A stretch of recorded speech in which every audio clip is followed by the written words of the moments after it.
Well, hello again, YouTube. AJ Shaver from Shaver Sales here, and let me start this video off by saying this is not a paid promotion by Halverson. So if you are watching this video about the new 150, please give us a phone call. It's 833-SPLITTER, or you can give me an email. It's sales@shaverequipment.com. So just wanted to get that little asterisk out of the way early, that we are doing this for our own promotional purposes, and we do ship nationwide. So let's take a walk on over to the work area here, and I'll show you what we have planned for the day.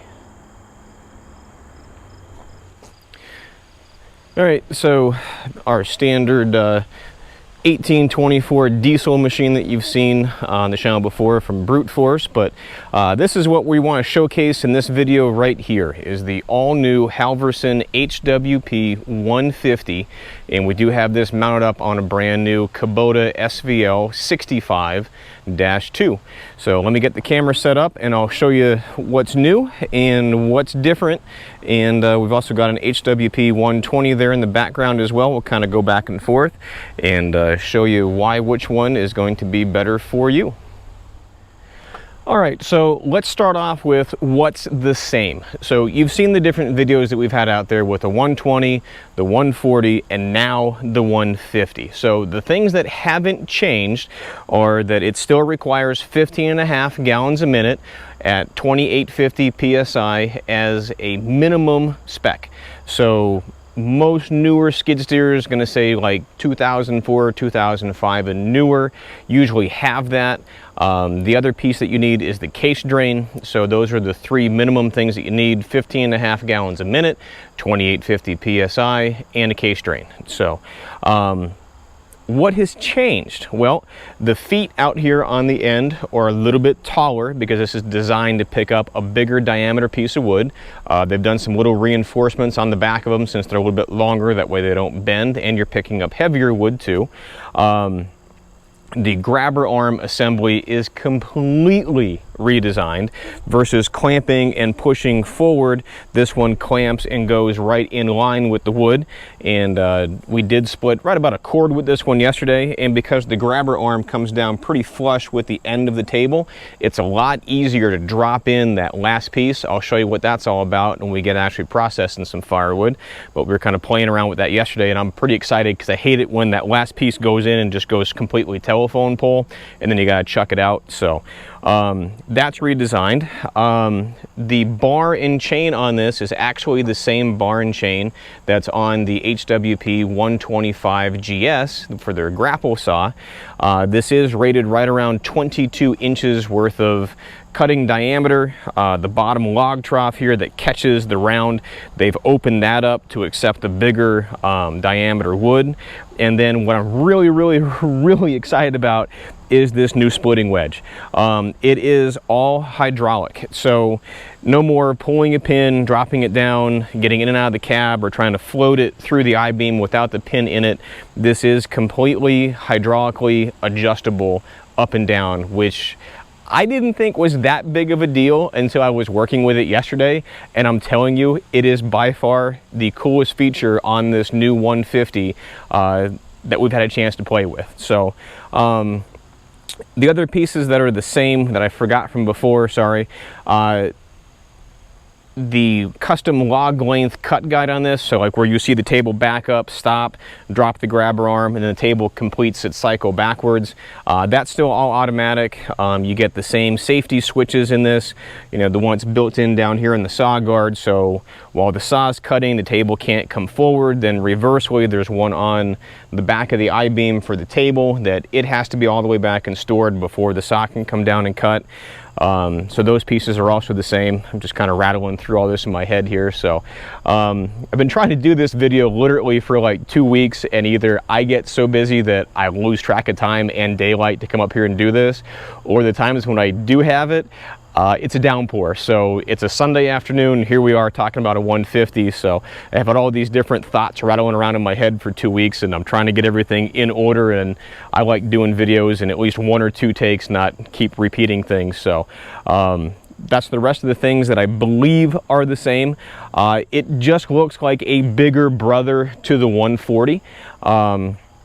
but I'll throw a couple pictures up just for like a video slide, and it's kind of funny because you can see the top of the guard for the 150, then it drops down for the 140, then it drops down again for the 120, and just did maybe 5 or 6 pictures that I'll run through just so you can kind of see them quick, because we had a 140 here yesterday and it actually went to a new home down in Maryland. The guy drove up here from about 4 hours away, so I really wanted to have all 3 of them here for this video, but for practical purposes, this is just the bigger brother to the 140. You just get the larger bar, a different grabber arm, and the hydraulically adjustable wedge, but it is pretty substantial as far as what they're capable of doing, and we'll get into that when we jump over to the other side here of the big processor and start knocking out some firewood. But let me grab the camera, and I just want to kind of show you some technical stuff here that we were just talking about, and then compare it to the 120. All right, so this is a little walk around view here of the new 150. Again, you know, the actual log table itself is pretty much the same. I want to say that it is the same as the 140. Then you get the same little bolt-on legs and feet here, but like I said, the actual foot or the hand here is a lot longer. I think it's another 3 or 4 inches, and because it's taller, they've put this extra little gusset here to keep things from bending when you pick up the larger wood. There's our new logo with the 150 right in the middle of it. You still get the same yellow hose wrapping, the same hoses that are on the 140, the same 90-degree angle, the flat face couplers, and the whole reason why I'm running this machine for the video is because of the 14-pin connection. So we've yet to have one of these here on the channel, so just want to show you what that's all about. And it's just a color by numbers type of thing here for getting things outfitted. And the new feature here, or the new color, is this gray wire, and that's the diverter valve that you have to push. It's a 6th function. I guess I should have mentioned that before for differences. Any of the 120s or the 150s need 5 function buttons inside the cab to run it. The 150, because of the hydraulic wedge, needs a 6th. And what it is, you push the button for the diverter valve, and then you use the grabber arm up and down to actually run the wedge up and down. So while we're over here on this side of the machine, we do have the optional 6-way wedge sitting in this. I believe it is the same 6-way wedge right off of the 140 or the 120, but above the center circle you can see a new weld here. And all of this top triangle, because this is designed for the bigger diameter wood, they've added that in there just for a little extra splitting height. And then because of the hydraulically adjustable cylinder here, this is the new pin mount. It's got a keeper bolt on this side to keep that pin in there. This is all your hoses run in from an actual case. Same saw motor as the 140, which also has the same saw motor as the 125 grapple saw. But there is that big beastie bar. Looks like there's a little bit of room up here yet, that if you wanted to run some numbers and take some measurements, might be able to add an extra 2 or 3 inches to it if you really had to. The grabber arm, this is what I was telling you earlier. It is completely redesigned to handle this bigger wood, and I am so happy with how this has come out, because like I said, it clamps vertically up and down versus anything else before where it kind of clamps forward and pushes away. Oiler is still in the same spot. Looks like a new lid on this one. The tread plate is a little bit smaller. There's only 2 1/2-inch bolts here to take that off. Your normal valve assembly stuff is still down here inside the table. Oh, looking at the cylinder, on the 140, you could always upgrade the cylinder to a larger diameter.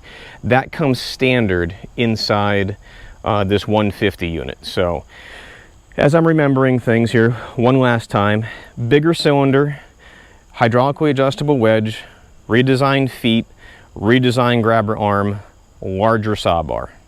And this weighs about 1,700 to 1,800 pounds versus the 1,600 pounds out of the 140. So and a 6th function button. So I think that covers it. Hopefully I got it right this time. All right, so this is the standard 120 model as you would receive it right off the back of the LTL truck, less than a load truck, shipping things around as a pallet. So if I can get them both here in the same shot.